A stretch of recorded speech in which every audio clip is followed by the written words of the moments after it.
Murder in the morning from the Hidden Killers podcast. I guess it's appeal day on the program because it's been nothing but two major back-to-back cases that are trying to file appeals in the murder convictions. We just talked about Alec Murdaugh and the bombshell that was dropped there, which will, if I were a betting person, I would put money that there's going to be another trial of Alec Murdaugh, another murder trial of Alec Murdaugh, or a retrial from what we've just learned about. Lori Vallow Daybell's legal team appealing as well. Not such a strong case as Alec's, though, and actually being quite a bit overshadowed by Alec's appeal today. Following the life imprisonment sentence handed down in July, Lori Vallow Daybell's defense is not standing down. Her attorney, Jim Archibald, recently filed the appeal imploring the Idaho Supreme Court to reevaluate her case, the guilty verdict, and the pronounced sentence. Lori Vallow Daybell handed that life imprisonment verdict without the possibility of the parole for the heinous act of killing her two children, 7-year-old Joshua J.J. Vallow and 16-year-old Tylee Ryan. The charges further expanded to a conspiracy plot to murder Tammy Daybell, the previous wife of her fifth husband. Detailed in the notice of appeal presented in court, Archibald detailed 16 significant issues he believes warrant the Supreme Court's attention. Number one, the pivotal question of whether District Judge Steven Boyce made an error in pronouncing Daybell fit for trial, despite her spending a considerable 10 months in a mental institution. I'd say that's a valid one. Possibly. I mean, considering at the end how she talked about how her children were still communicating with her, even though they're dead, I believe in her mind she thinks they are. She's out of her fucking mind. That's the problem. Well, and don't forget, she said that they're still living their lives. It's just they're in a different plane. They have new jobs now. Yes, they have new. They're working at the Jack in the Box in heaven. The contentious decision of Judge Boyce to decline Archibald's appeal to send Daybell back to the mental institution for further evaluation instead of proceeding to trial. Okay. Archibald also raises concerns about Daybell's constitutional rights to a speedy trial potentially being violated, particularly due to the prosecutor's numerous requests for postponements.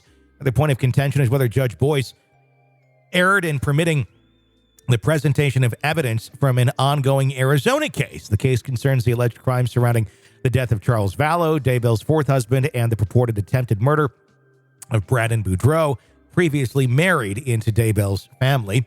The appeal also questions the discretion of Judge Boyce regarding Daybell's sentence, 3 consecutive life terms without parole. The court's decision ordering Daybell to pay a whopping $165,018 in fines and court charges, despite her evident indigence and dependence on public defense, is also under scrutiny. I don't think she's ever going to pay it back. I think that's a good assumption there. Furthermore, Archibald has tabled a request for the appointment of appellate public defenders to oversee the appeal segment of Daybell's case. It's customary now, of course, for felony convictions, particularly those involving murder charges, to be appealed, like we've been saying. Such appeals must be presented within 42 days of sentencing. Preparations are now underway for the Supreme Court to receive a transcription of Daybell's trial. Archibald, being meticulous in his pursuit of justice for his client, is also in the process of acquiring transcript from Daybell's previous competency evaluations, the preliminary hearings leading up to the trial and sentencing proceedings. However, the appellate process is notorious for its lengthy duration, often spanning several years. So earlier we're talking about how long will this stuff take? There you go.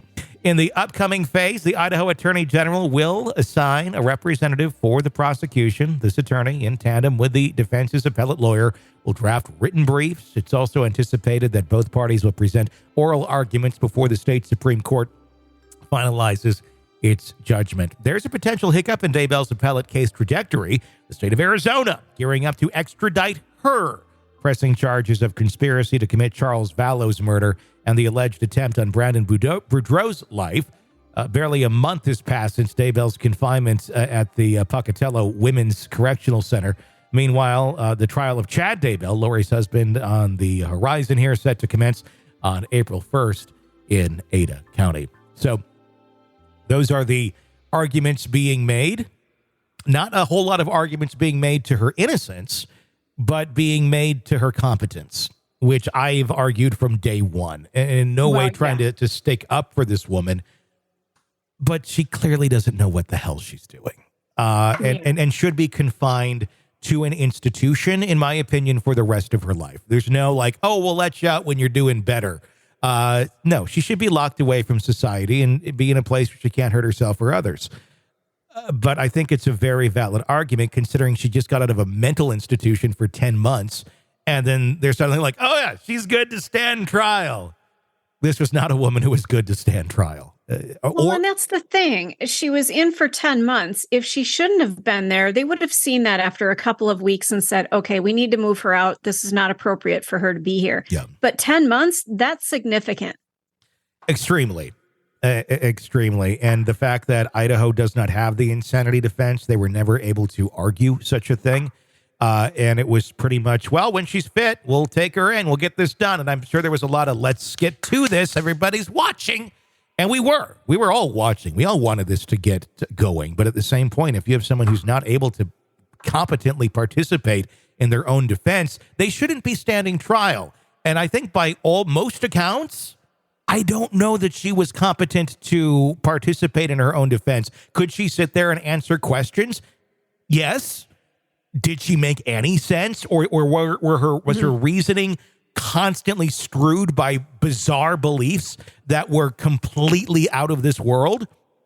I would imagine so, because we saw at the very end with a statement that she made, her beliefs were completely void of reality.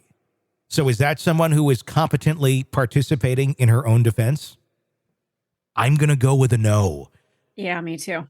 But will that result in a retrial? I don't know that it really should or does. If anything, I would think maybe some reconsideration on the judgment on where exactly and the verdict and where she goes and what she does. Maybe not necessarily maximum security prison for women. Although maybe she'll fare well in there. She's good at manipulating people. She does have that skill. But I would also say that she's a danger to everyone in that setting as well. You're locked into the Hidden Killers podcast. Want more? Start binging on all of our true crime podcasts right now through Apple Podcasts and get an ad-free experience when you sign up to be a True Crime Today Premium Plus member, exclusively on Apple Podcasts. More of the Hidden Killers podcast, dropping soon. Press subscribe now.